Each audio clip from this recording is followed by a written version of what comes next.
everybody? Christine here with another fun weekly episode of the CoLiving Code Show. And a big thank you to everybody that's reached out and say they like the show. A few people have told me in person, and that I really appreciate. So thank you for the kind words, everybody. It is very fun for you guys to be able to hear these conversations. You know, these are conversations I'm lucky to have with these people normally. So it's nice to hit record and bring them on so that you can see their journey and what they're building. So that brings me to today's episode, which these guys are literally only a 15-minute drive away from me. They are in La Jolla, which is a very expensive suburb of San Diego County, and they have Manifest Mansion. So before I read their bio, let's jump over. They just had an incredible news piece done on NBC7. And so we'll play that first so you can hear it or watch it, and then we'll come back and launch into their bio and then into the episode. Manifest Mansion. They say they faced a lot of rejection from landlords until they found one that trusted their vision. NBC7's Melissa Adon went inside the mansion to explain how and why they do it.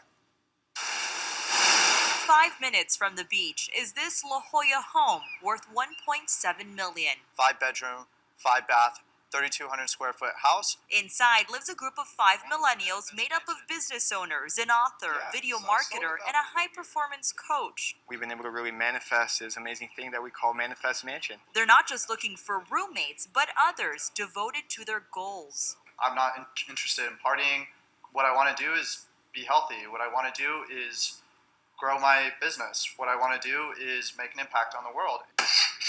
To afford Manifest Mansion, you have to pay about $10,000 a month in rent. The money goes to things like a chef and a cleaning service. Now we can divide those expenses and be able to actually afford this place. They host creative business meetings and support charities, all while having a fully stocked fridge. So that Let's not forget the God smoothie and the kefir greens. But inside this house, there are rules you've got to follow. We don't leave dishes in the sink. It's a $50 fine if you're caught leaving a dish in the sink, and that goes towards the house fund for events. Getting the home wasn't easy. Everywhere that we went, people thought that we were trying to start a frat house. we had to go through 6, 7 houses until someone finally said yes. They tell me they want to inspire other millennials to think big. We really came together to create an environment where we can both, excel in business, but also excel in our personal lives and our community. In La Jolla, Melissa Adon.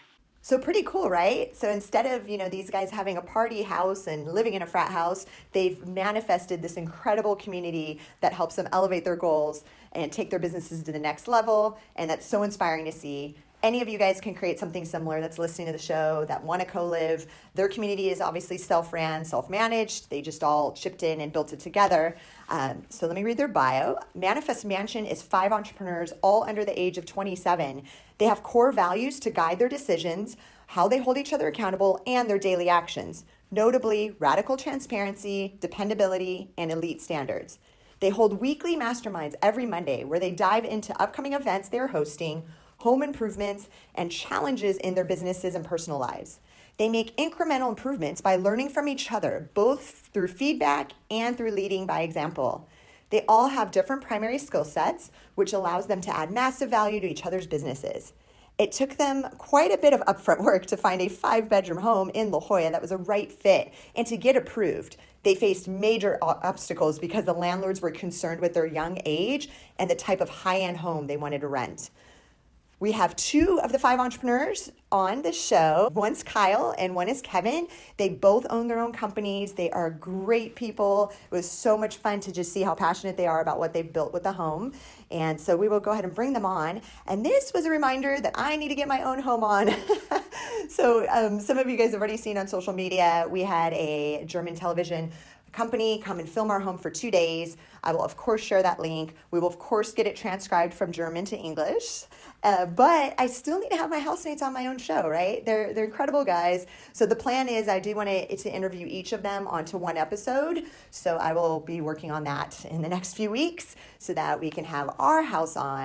And reason being, it's very similar to what these guys, some of them have actually lived in our home before. So it's nice to see it kind of the same model being replicated. That really excites us. We love it. And I'll show a picture if you're watching on YouTube right now.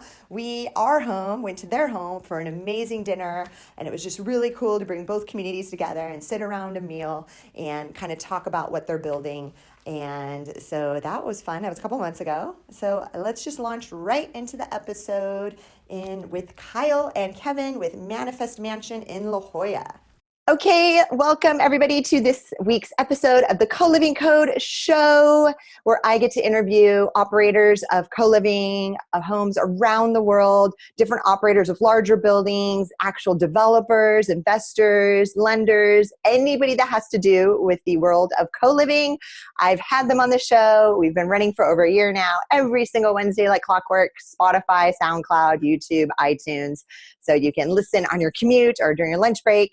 This week, excited because we have Kyle and Kevin on. They are running Manifest Mansion in La Jolla, which is a very upscale suburb of San Diego, which most people know where La Jolla is. It's right on the water and it's gorgeous. And I've actually been lucky. They hosted our home over. All of our housemates went over to their home a few months ago for an amazing dinner.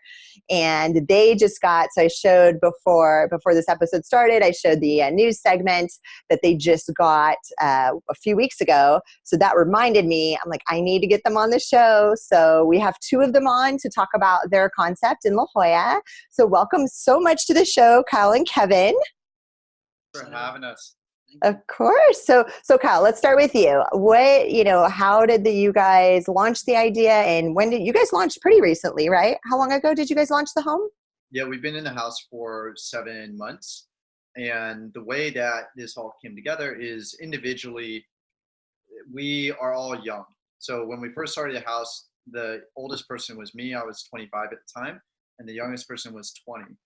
And so the goal was to create a entrepreneur house for young entrepreneurs, specifically for young entrepreneurs under the age of, 30 was probably where we were trying to ballpark it.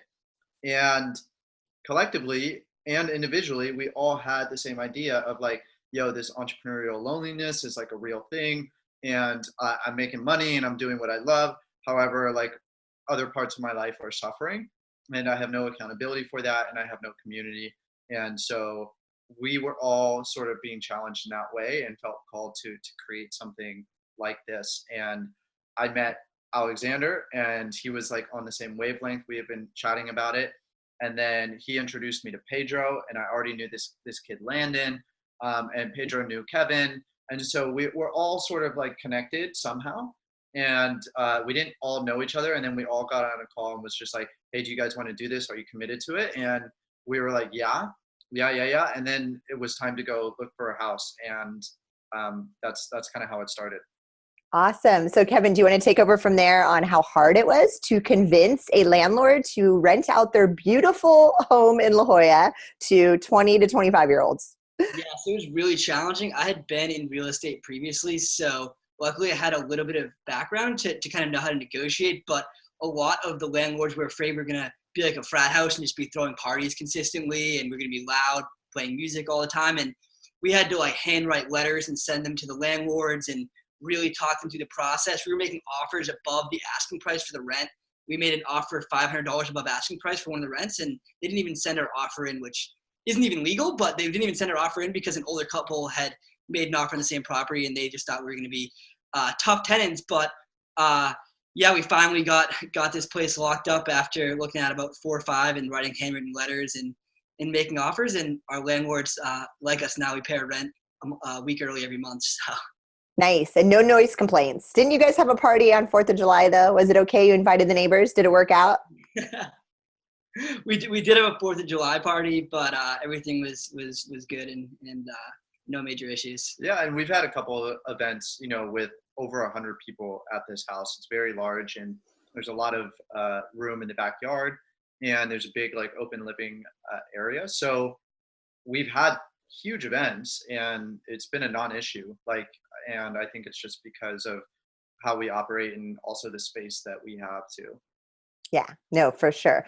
So, I mean, so let's dive into like, you guys could have lived with anybody. Again, I think it was nice that you guys were insightful enough to say, hey, we want to live alongside of my like-minded people.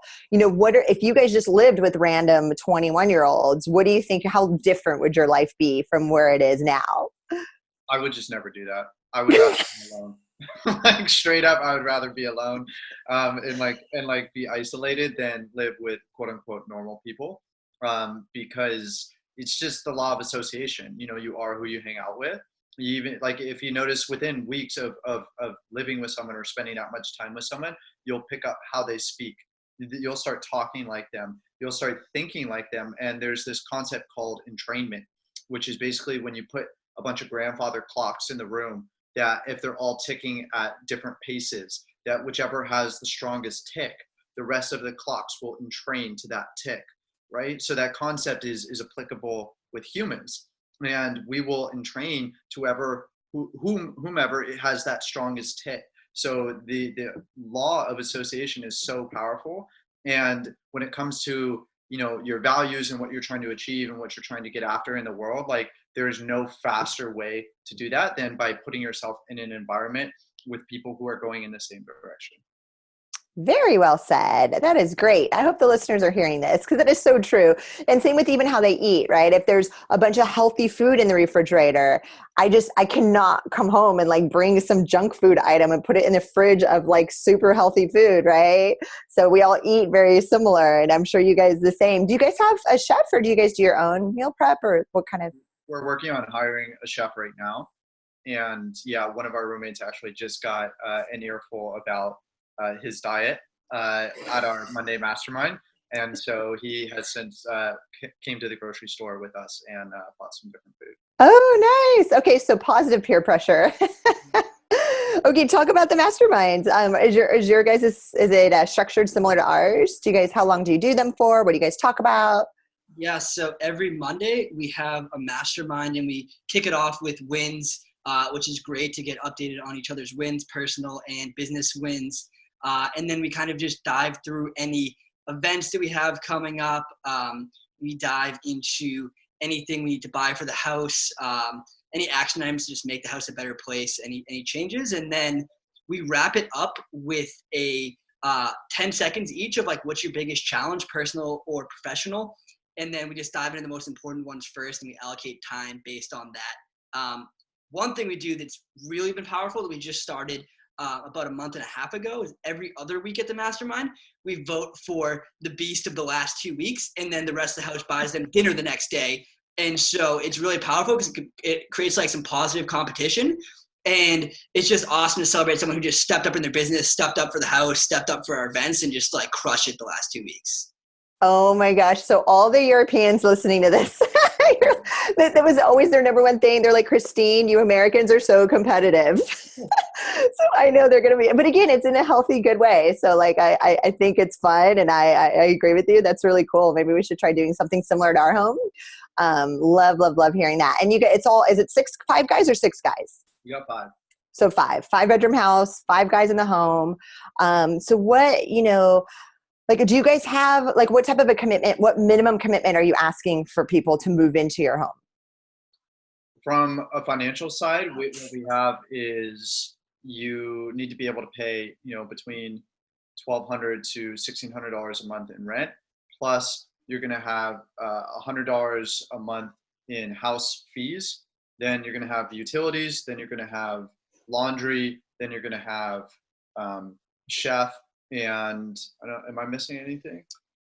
That's the majority. I mean, we split costs for any events that we throw, and so we have like an expectations form. We just go through any potential costs with whenever we have to. We've only had to bring on a new roommate once, and we run this like a business, so we did an interview process and like crystal clear expectation setting. Cool. Yeah, and we had like a really strong filtering process too. So we we're all marketers to some degree, so we put out some ads in disguise as Facebook posts, and then drove people into an application. Then we had people fill out an application. Then we did a screening interview, and we did a second round interview, and then we had like a final decision. And then that's how we chose our roommate. And then do you guys do 6-month minimum, or what's the minimum lease term? Yeah, 6 month minimum, and then to like relook at and discover like what's next after that. We haven't gotten that far because we first committed to a year, but then when our year-long lease is up, then we'll review then. Nice. And then what others do you guys do? Monday night masterminds. What other event? You guys had a few parties. What other events have you guys hosted there? We had an awesome event with the Greatness Foundation with Mike Sherbakov, which was amazing. We had a 4th of July event. We, for a few months, through some what we called Good Vibes Sunday, where we did some Wim Hof breathing, and we then had brunch. Anything else? And we do monthly founders dinners. So basically finding mentors and really successful entrepreneurs who we look up to and who we value like very strongly as people. And we leverage the house to invite them to come into our space and to share, break bread with us really, and just chat, connect, introduce them to other like local entrepreneurs or other amazing executives or founders, and just create more value locally. And I think leveraging the space was that's a perfect way to put it, right? Is leveraging your home, leveraging your space. You know, we have these great, amazing homes and they're perfect for entertaining and there's plenty of parking, and like, why not take advantage of that, right? And invite people over for events. So I love seeing you guys doing that. And yeah, your home is like, it blew my mind. Like it's really, really cool. Great location, plenty of parking, like checks all the boxes, right? But I'm sure it wasn't easy. How many landlords did you guys have to ask, you think? 5. Oh, 5. That's not bad. Oh my gosh. It seemed pretty bad when we were There were layers of negotiation with each one where like we were making offers at the asking price and above and getting rejected, and like repeated communication with those same, because there's really not a lot of 5-bedroom houses that were in the areas we wanted to be in. We didn't want to go to college towns and like frat houses, and so we had like kind of slim pickings, and so we really had to negotiate with those 5 or 6 options. And you guys are happy in La Jolla? You like that area? I'm so happy. This is like the greatest place to live ever. Like I couldn't imagine living somewhere better, and life is really going to suck going forward because like it's only downhill from here. Once you leave this house. No, then you guys do it. We already talked about it at our home just recently, because you know the guys eventually are going to have families, and they're already becoming sad, like, oh, we're going to have to move out eventually. And I said, now we've decided we're going to like get a whole piece of land with a bunch of houses and like build a compound. So maybe you guys can do that in La Jolla. Just buy a whole street of houses, right? Honestly, I wouldn't be opposed to that at all. Yeah, awesome. So let me see so another question. Let's see, what's your guys', so each of you, so we'll start with Kevin. Kevin, what's your favorite part out of everything about co-living there at Manifest Mansion? If you had to pick one thing. Yeah, just the incremental improvements. Like I have just seen, if I looked back on the last 7 months, like there's been like 5 or 6 health improvements I've made with my diet and with my workouts. There's been like 5 or 6 incremental improvements to my business, and it's just constantly like there's 4 of the guys reading books in the house, and I'm just like hearing about the books they're reading, and I'm hearing about the people they're meeting, and I'm hearing about the lessons, and it just like adds incremental learning that wasn't there. It's another layer on top of like conferences and reading that I go to. It's just like the people in my house are another way to learn. It's just another channel of learning. It's been massive growth through just incremental day-to-day growth. Cool. And then how about you, Cal? What's your number one favorite thing? I think it's hard to do just one, but it's probably support. You know, as a business owner, as an entrepreneur, like the hardest times in my life were always when I was like struggling in business, and it was really hard, not just because I was struggling in business, because I was struggling by myself. And I know that you can get pretty crazy in your head when you're by yourself and things aren't going the way that you want them to go. And just to have people to mirror, you know, what's going on, and then like just be there as a support system, I think is so invaluable, and something that I feel like I've totally hacked. You know, I've totally beat the system on how to always not be lonely, and how to always like have support around whatever it is I'm going through or whatever it is I'm trying to create. Awesome. And then do you guys, so I know you guys self-manage the home, and it's self-ran. So is there like does everybody kind of have their own duties in the house, or is there one leader that kind of like, how do you guys set it up that way? Yeah, so we split up the roles. So we all have different roles. Like I handle like the bill side of things. We have like Kyle is like head of events. And so we really split up all the roles in terms of keeping the house in order, in terms of events, in terms of each thing. And like we have like when we have events, we break up the roles for that as well. But we also have our continuous roles, and it works really, really well. It's pretty structured. We run it like a business. Yeah, and we have a project management system, and so we use Asana, and we have all the tasks and projects that we're working on, and everything gets assigned to the appropriate person and has a due date. And then we also have like on our whiteboard, we have like chores and what each person is accountable for, and they just like check off a box for every day of the week, so that it's just like visual and it's there for everyone to see, and it's really good for accountability. And yeah, that's pretty much how we do it. Do you guys have cleaner? Do you guys have a house cleaner that comes in once a week or anything? Twice a month. Nice. Okay, perfect. So that takes off one big thing off your guys' plate. We have really strict rules around cleanliness, and that's part of the chores is every night before you go to bed, like you have to clean a designated space that you've been assigned. So that way it's slight, we call it the slight edge from the book. So it's like you're slight edging just by cleaning a little bit each night. So nothing ever gets that dirty. And does each person have a section of the house? Like Yep. one person would have the kitchen. Do you guys rotate it or you keep it the same? Yeah, we rotate it every month. Oh, wow. Oh, that's interesting. And again, I wanted to dive in a little bit into that because I feel like there's people that are like, oh, I really want to co-live, but I don't know, like, or maybe I should start my own.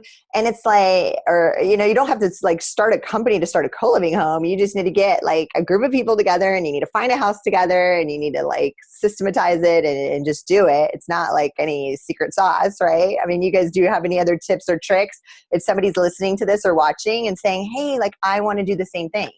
Yeah, so the biggest thing, so we have all these systems, but the biggest thing that allows them to continue to get better and that makes the communication just super seamless is we have a core value called radical transparency, where anytime something comes onto mind, you say it. And so if someone's bothering you with their cleanliness or anything else that's going on, the noise they're making, you say it, and you say it how you feel.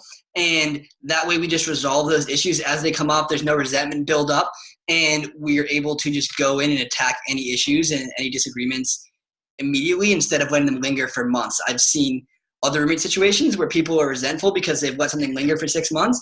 Stuff doesn't last more than a week because at latest it comes to the meeting and we let it go at that meeting. Yeah, I would say, just to echo that, is just having core values, right? Because and like setting expectations in the beginning. So there's this idea that I'm a firm believer in, which is initial conditions. The way that you start something is the way that it will continue, and the pattern that shows up later on down the line. So how you start something is how you finish it. And we started this with very, very clear expectations, very, very clear core values. And when we brought in our new roommate, we onboarded him in the same fashion so that everyone's on the same page. And I think that way there's no tension because everyone knows what to expect. And if anything changes, then it gets communicated in the mastermind because of the core value of that radical transparency. Do you guys know your core values? What are they? Do you guys have them memorized? Radical transparency, Elite standards, unstoppable vitality, which is health. Yeah, and then structured fun, and the last one is dependability. Ooh, good ones. Those are really good, you guys. Wow. Yeah, I don't have all my R's memorized, and I think we have 8 total, which is fun. But again, I think core values, I think 2 other hacks, 2 different tricks that you guys had mentioned, it's definitely having the weekly meetings. Now that I'm thinking about it, because you're exactly right. Things get handled they can't even fester because I'm like, oh, I'll just talk about it on Monday. Like, I could wait a couple days. And you're right, like things, because we have that place, that protected place that we know we're going to meet and we're going to talk about stuff, then it's handled. And then the core values, number 2, like people having core values, even internal. So we actually have our own. So that's why I don't have everybody's, the house memorized and my own memorized. So we each have our own core values because we felt like that was super important. And then we have the house core values. Some of them overlap, but so good stuff. Let's see. So I got a couple more questions. So you guys said any other technology that you guys are using within the home? I know you said Asana for project management. Again, there's just 5 of you, so everything's pretty straightforward. Do you guys just pay rent through Venmo? Like, how do you? Yeah, rent through Venmo. Any like sort of event things or anything, we'd split up the cost through Venmo. We use Asana pretty well. Like we've got an items we want to accomplish tab where it's any to-do items, and then the meeting agendas through Asana. And then we use Google Calendar for any events or invites. Like one of our core values is structured fun. And what that means is because there's 5 of us with 5 different schedules and businesses, it's really hard to find time where everyone or even like half of us are available for fun. So we schedule things out like a quarterly retreat. We schedule like a quarterly fun event. We'll even schedule like playing basketball or having a game night or going to some event in the calendar and invite everybody. That way we make sure we get that fun time in because that's important for us. And then we communicate on WhatsApp. We used to communicate on iMessage, but then one of our roommates, the new guy, came in with an Android, so he messed it up. But so we use WhatsApp because like you can use it anywhere. You can send voice notes, and that's where we do our group communication. And again, I'm so excited because people ask me like, oh, are there any other entrepreneur houses, like co-living specific for entrepreneurs? And I'm like, gosh, there's not really. I know there was some hacker houses in San Francisco, but they actually mix up engineers and techies, and it's not just entrepreneurs. And so there really isn't any off the top of my head, not that many in the world. But again, I'm so glad we're talking because I can relate. Like, I think people are going to listen to this and be like, oh my gosh, there's so many systems and structures. But again, I think being an entrepreneur, we need that. We're running businesses. We're so busy. We need like so much stuff structured and we need so much stuff outsourced. So I think it's nice. It's nice to like hear you guys doing all of this. But again, anybody listening, sorry. Structure creates freedom. I for so long in my life, I was a nomad and I had a digital business, and I had so much freedom. I only worked like 2 hours a day. And what I found was like, I was super unproductive. I was never really motivated, and I never could get a lot of stuff done. And I was unhealthy, and my life just wasn't very good. And what I found is, that I wanted freedom, but having so much freedom actually, it doesn't work. And so the more structure and rigidity that I put in, the more freedom I actually got, and like the less stressed I was. And there is a lot of diminishing returns on that. So No, Kyle, I didn't know that. So how long were you nomadic for? I was nomadic for about 2.5, 3 years. And you just went around the world? Yeah. Okay, cool. And so, but do you think you like got it out of your system and now that's why you like settling down and like being in one spot? Yeah. So Okay. while I was a nomad, what I discovered was that I was really lonely. I was having all this fun going around the world, and it was so cool. And I was like really young, and like the world was so novel. And I would meet amazing people in these places that I would stop in at. And the only issue was I would leave, and then I had all these amazing friends, but they were all over the world and they were separate. And I found out that I really craved community. And when I thought back to, there's a movie, Into the Wild. And at the end of Into the Wild, I'm sorry if you haven't seen the movie, but the character goes out into the wilderness and he basically eats these berries that are poisonous, and he figures it out, and he's like, oh my God, I'm going to die. And he starts writing in his journal. And one of the last things he wrote was, nothing in life is worth sharing unless you can share it with people you care about. And I saw that movie when I was nomadic, and it just hit me. And I'm like, oh my God, like I've been missing like the most essential part of life. And there is the investor, the hedge fund manager, the guy who wrote Principles, Ray Dalio, who he talks about, this is the biggest money guy in the world, literally runs the biggest hedge fund in the world. And he said the biggest driver of human happiness is your sense of feeling connected and connected to others, and a sense of belonging within a community or a tribe.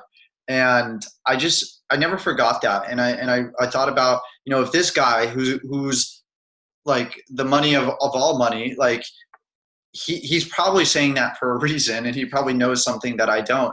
So I started shifting a lot of my focus towards community and optimizing for that. Like, I'd rather make less money and live and get to experience life with people who I really truly care about. And I think that is also one of the core philosophies that guides the house. Is like, there's the African philosophy or proverb that says, if you want to go fast, go alone, and if you want to go far, go together, right? And so, like, I like to live by that. And I don't know, that's been my experience, and that's why I wanted to come to the house.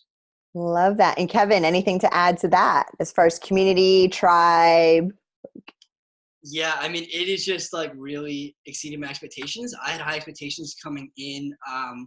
When Pedro was the one who introduced me to all these guys, and my first thought was like, all right, I need to get on calls to make sure everyone's legit, because there's a lot of wannabe entrepreneurs out there. And I got on calls with everybody. I was like, all right, like, first, like, you can tell in the first like 2 minutes. And I was like, all right, yeah, like, and I was like, wow, we're gonna give each other so much business value, and we have, and like, we've just become like super close friends in a different way than I've had with any other friends, even that I've had for years, because what we've lived together, we've been super vulnerable. Like, we've helped each other through some really challenging times in business and personal life. And yeah, it's been pretty wild, and the growth has been insane. I mean, every area of my life I've grown in, because it's just like living with 4 mentors basically all the time.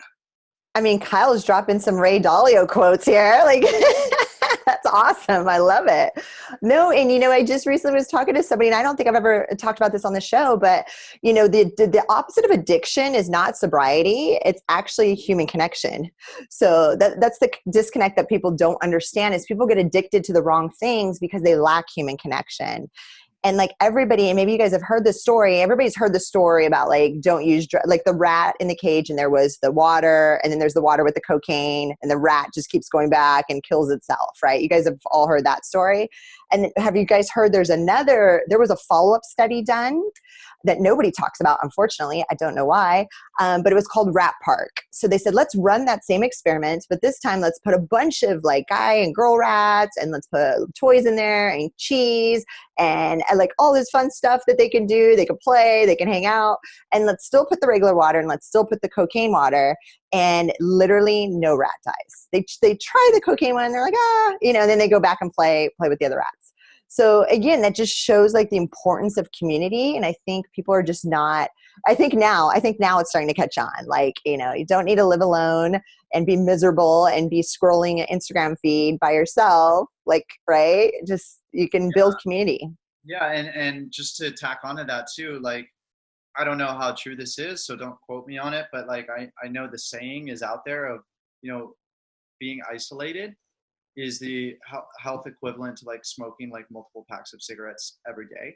Like, the feeling of isolation, like over time, creates such damaging effects on the body and leads to so many illnesses and so many diseases and so many ailments. And like the answer is just like, find a tribe, go live in a co-living house, like start an entrepreneur house, like do whatever it takes to find the people that are your people. And another mentor of mine, who I was with in Miami one time, he once said this to me, and you'll love this. He said, Kyle, we were talking about women, and I was all concerned that like, I was really young. I was like 18, 19 years old. And like, I really wanted to find a girl who was like into personal development. She was like into health. She like was all about growth. She had a business. I'm like, where am I going to find like a young girl who like likes those things? And he said, Kyle, let me tell you something. There is a group of grown men that get together every year to put diapers on each other. And I go, what? And he's like, if those guys can find each other, you can find your person. Oh, wow. And I had never forgot that. And that definitely gives me hope. And I hope that, to the viewer, I hope that gives you hope, for the listener, that your tribe is out there. Like, your weirdos are looking for you, and you just gotta like raise your hand and put the flag up, and they'll come running. One of the roommates when we moved here, he moved in. He was like, if my friends from home ever saw like that you guys all have your stacks of books and like people are listening to audiobooks and we're doing all these habits and meditating, he's like, they would be like, I didn't know there was more of you, because we're all from different cities, and it's the same thing. Like I've had some friends from my hometown visit, and they're like, why are there 5 Kevins in this house? I love that. So cool. And you're exactly right. Because sometimes I'm like, because we're literally and again, they're going to film it next week. So you guys are going to see it on the German television station. We'll make sure to transcribe, to give subtitles in English. But I'm like, wait till they see how we live, because it's like blows my mind still, even though I've been living like this for years, of like, it is so at 6:30 in the morning, it is obnoxiously like high fives, cheers. Hey, go crush it at work today. Or there's 2 people like talking business strategy and drinking coffee like downstairs, but they're being super loud. And I'm like, hey guys, like, I mean, I get up super early. I don't care. I'm like, and they're like, no, screw it, it's fine. Everybody should be up by now. Like it's fine. And this is 6 a.m. and everybody's happy and nobody's complaining. And I'm like, wow, I can't imagine, any other living environment this cool where nobody's complaining, nobody's like, yeah. So you're right. It's so again, people, it doesn't have to be entrepreneurs. It could be, maybe you guys are artists or musicians, or like, I think the real secret sauce is finding like one common thread amongst everybody. But other than that, it could be super diverse, right? Also, as long as there's one thing everybody has in common, it works really, really well. Good stuff. So my last question for you guys is, if we fast forward 10 years, so like co-working is about 10 to 11 years old, believe it or not. So it's already a decade old, co-working.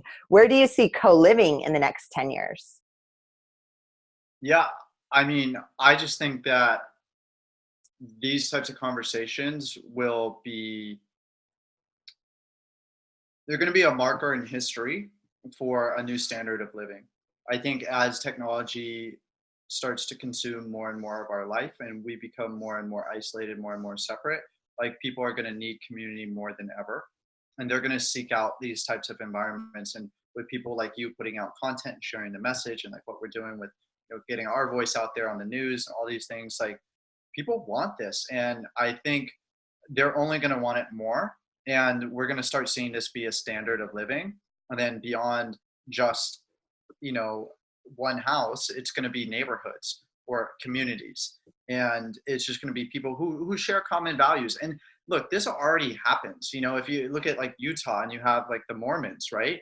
Like it's just common values, common belief system. Like there's no difference there. And like they probably love it. They're like hanging out with each other, and they're like going to church together, and they're like doing, I don't know, whatever they do together. And it's the same thing with any community. And that's what I hope for. And that's what I can't wait for. And if I had the perfect image in my head, I would love to have like an apartment complex or like condos or like townhouses or even houses of just like all my friends. And like everyone raises their family, but we all live in the same neighborhood and our kids play with each other. And I got Uncle Kevin and Uncle Pedro and Uncle Alexander and Uncle Eric. And everyone's hanging out with everyone, and we have family dinners and we have gatherings, and people really just need people. Love that. Okay. So Kevin, what do you add to that? Where do you see in 10 years? Are you in that neighborhood? Your Uncle Kevin to Kyle's kids, future kids? I'm down to be Uncle Kevin. So yeah, I think like this like generation of people who are somewhere between like 20 and up to 40 are really starting to not care about the rules and care about what happened before. And so I think because people are traveling so much and because not everyone has like a home base. I come from Boston, where your parents live there, your grandparents live there, and probably your great grandparents live there. And it's all a bunch of Italian and Irish people that they immigrated there and nobody left. And so now my generation, like all of my friends from there, are all scattered across the country. And a lot of people don't have home bases. And I think because of that, people will be less tied down and more able to choose where they want to live, who they want to live with as their home base, and then travel in and out of that area. And I think it's going to open up a way larger opportunity for people to live with people that they want to live for because of more powerful connection than just, oh, like this is where I'm from. More of like this scenario where there's got to be a couple examples that show people that, and they think like, oh, that's kind of crazy. And then the next group does it. It's the early adopters. It's like technology. And then all of a sudden it's just normal to live with people who are pushing the culture that you want to be a part of. Very well said, you guys. So well put. Thank you so much, Kyle and Kevin, for coming on today. I really appreciate it. Finally had San Diego representing on the Co-Living Code show. So thank you for that. And yeah, you guys are awesome. Hey, thanks, Christine. Appreciate you. Thank you. Okay, bye. Thank you so much for checking out today's episode. If you want to learn more about co-living, you could check out my book on Amazon, The Co-Living Code. And of course, if you're looking for the perfect software to power your co-living concept, check out kindred.io, KNDRD.io. Thanks. And a quick thank you to SPX Agency for all of the graphics, animation, and design on our YouTube channel.